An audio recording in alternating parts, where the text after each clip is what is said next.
Ay hello mga Marikoy, ayan. At pagkatapos nga ng New Year, ay iyan meron na akong customer.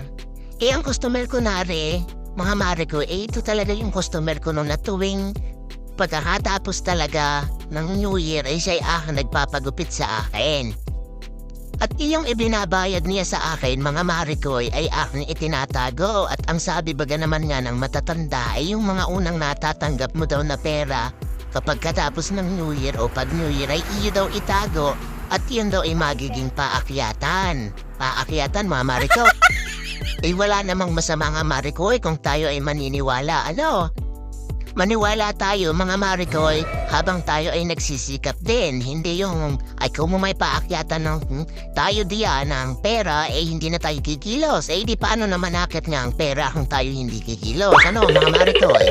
Kaya ang mga talento na ibinigay sa atin ng ating Panginoon mga